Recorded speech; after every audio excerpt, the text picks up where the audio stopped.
ऐसे अगर prime minister साहब की बात की जाए तो कल उनका जो भाषण था उसमें एक भी दफ़ा उन्होंने पुंछ के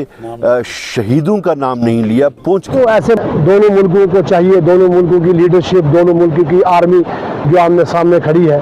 उनको चाहिए कि जितने भी आपके मामलात हैं, मसाइल हैं, वो मिल बैठ के हल करें।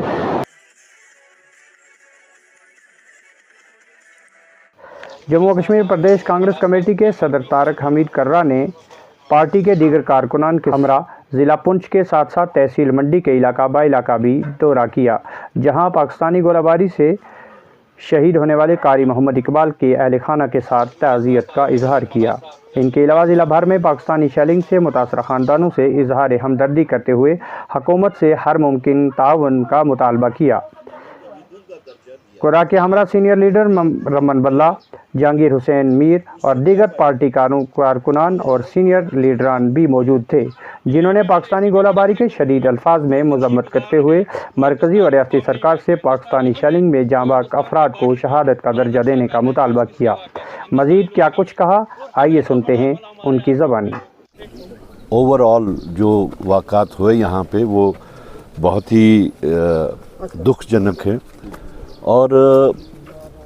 ऐसी कार्रवाई को सबसे पहले कांग्रेस पार्टी जो है वो कंडेम करती है। जो गोलाबारी यहाँ पे पाकिस्तान की तरफ से हुई, अनप्रोवोक्ड गोलाबारी, और उसके बाद में जो अमवात यहाँ पे हुई,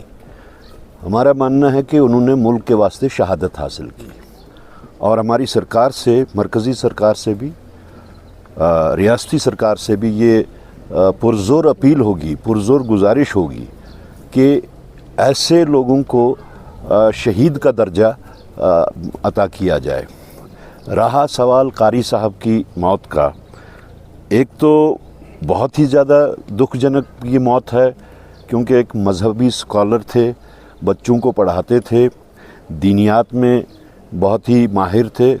और इनका ख़ानदान जो है वो आज का नहीं सदियों से यहाँ पे अपनी दीनी फ़राइज़ जो है वो अंजाम देते थे और एक सच्चे हिंदुस्तानी थे। उसके बाद में उनके साथ जो बाद में उनकी वफ़ात के बाद में जो तहमतें लगीं, वो सबसे बड़ी दुखजनक बात है। और ऐसा करना जो है वो न कि सिर्फ़ एक शख्स के ख़िलाफ़ उन्होंने ये जो इल्ज़ाम तराशी की, बल्कि मैं ये कहूँगा कि उन्होंने पूरी कौम के ख़िलाफ़ ये इल्ज़ाम तराशी की। अगर कारी साहब को उन्होंने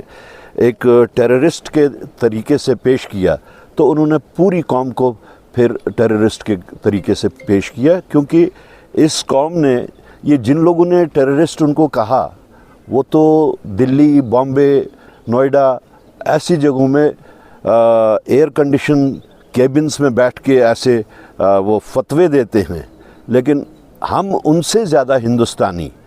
उन लोगों को समझते हैं जो यहाँ पे बॉर्डर्स पे रह के इतने सालों से अपने जो बिल्कुल मद्दे मुकाबिल दुश्मन खड़े हैं उनके साथ में मुकाबला करते हैं। तो अपील करेंगे कि प्राइम मिनिस्टर साहब एक पीएम पैकेज भी डिक्लेयर करे यहाँ के लोगों के वास्ते। वैसे अगर प्राइम मिनिस्टर साहब की बात की जाए तो कल उनका जो भाषण था उसमें एक भी दफ़ा उन्होंने पुंछ के शहीदों का नाम नहीं लिया, पुंछ की गोलाबारी का नाम नहीं लिया। तो क्या ये शहीद जो है वो सिर्फ बेचने के वास्ते हैं? दुनिया को वो दिखा रहे हैं कि यहाँ पे इतनी अमवात हुई, और जहाँ सबसे ज़्यादा अमवात हुई पूरे हिंदुस्तान में, उस जगह का एक भी दफ़ा उन्होंने नाम नहीं लिया। इसका हमें बहुत अफसोस है। नहीं, इसी दौरान पीडीपी के ज़िला सदर और साबिक बीडीसी शमीम अहमद गनई ने ज़िला भर के दीगर शेलिंग से मुतासरा इलाकों के साथ साथ इलाकों और जांबाज अफराद की अहल खाना के साथ इजहार ताज़ियत करते हुए तहसील मंडी के दूर दराज इलाका लोहिल बेला में शहीद मोहम्मद अबरार के अहल खाना से ताज़ियत की। इन्होंने दोनों ममालिक के दरमियान जंगबंदी का खैर मकदम करते हुए ज़ोर दिया कि हमेशा आवाम जंग नहीं चाहती, दोनों ममालिक को सोच समझ कर ही कोई फ़ैसला लेना चाहिए, क्योंकि हिंदुस्तान एक वसी वारिस मुल्क है और एक जमहूरी मुल्क होने के नाते हिंदुस्तान को बड़ेपन का मुजाहरा भी करना चाहिए। मज़ीद शमीम अहमद आपके रूबरू।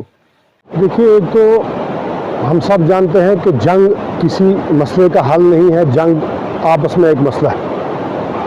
और تو باتیں کرنا آسان ہے،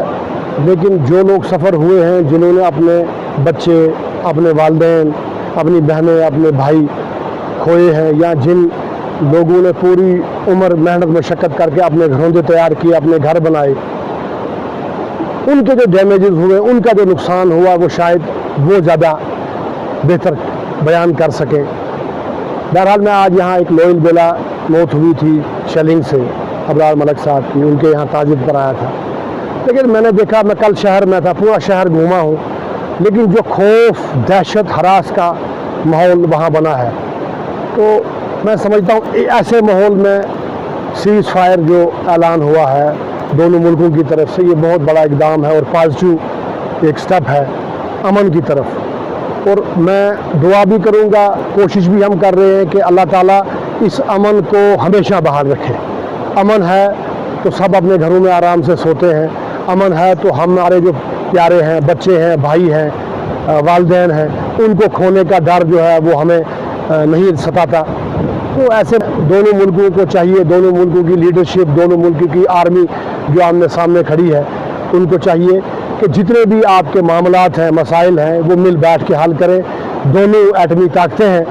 اور ایک چیز میں کہوں گا کہ ہندوستان کو اگر بڑا بننا ہے تو اس کو بڑے بھائی کی طرح بڑے پن کا مظاہرہ کرنا پڑے گا، تب جا کے سرحدوں پر یہ کشیدگی، سرحدوں پر یہ گولہ باری، سرحدوں پر یہ جانی مالی نقصان جو ہے وہ بند ہو سکتا ہے۔